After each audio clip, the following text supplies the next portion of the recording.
Oke guys, sebagai laporan praktikum kedua kali ini, saya, mahasiswa ilmu kesejahteraan sosial Visi Pusu, melakukan praktikum di sebuah panti asuhan, yaitu Panti Asuhan Ora et Labora Nusantara. Sekilas deskripsi tentang Panti Asuhan Ora et Labora Nusantara.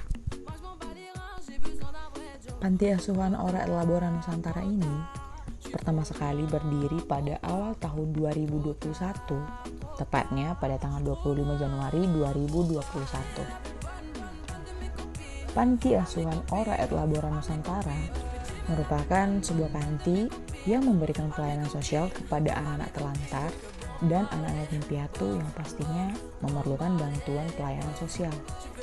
Saat ini terdapat 27 anak panti asuhan yang tinggal di sana, di mana 16 orang laki-laki dan 11 orang perempuan.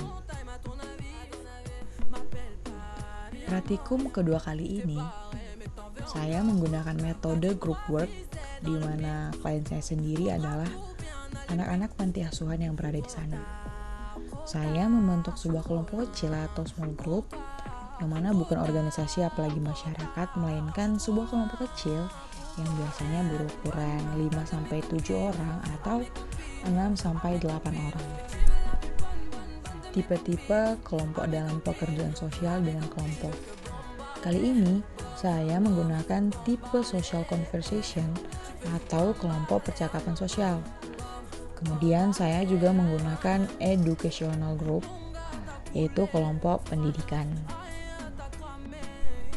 Dari kedua tipe-tipe kelompok yang saya gunakan tersebut, ini merupakan alternatif saya untuk memecahkan permasalahan dari kelompok kecil yang sedang saya lakukan.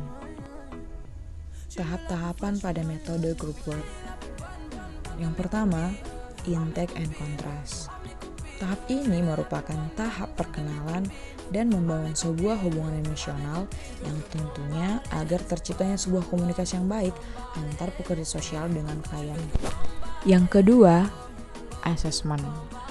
Anggota-anggota kelompok akan menemukan perlunya berbagai macam informasi.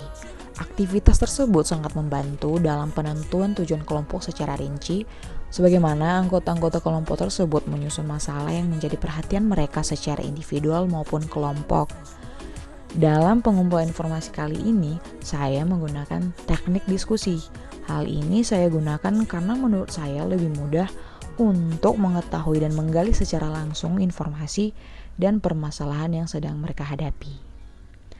Setelah saya berdiskusi panjang dengan mereka, ternyata mereka memiliki permasalahan yang cukup komplit, yaitu kurang fasihnya dalam berbicara dan menggunakan bahasa Indonesia yang baik dan benar. Hal ini disebabkan karena kurangnya interaksi dengan orang-orang luar dan kurangnya edukasi di dalam keluarga yang terlalu kental menggunakan bahasa daerah atau bahasa ibu, sehingga mereka tidak dapat merespon dengan baik bahasa Indonesia dengan benar.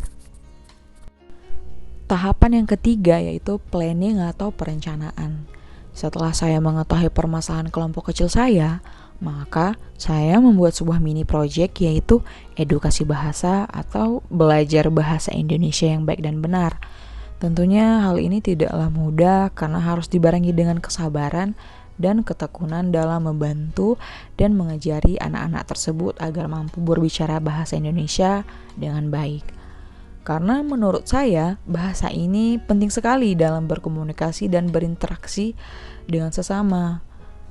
Dan hal ini juga sangat penting ya di dunia pendidikan saat ini, karena pendidikan saat ini tidaklah hanya menggunakan bahasa Indonesia, melainkan sudah menggunakan bahasa internasional atau bahasa Inggris.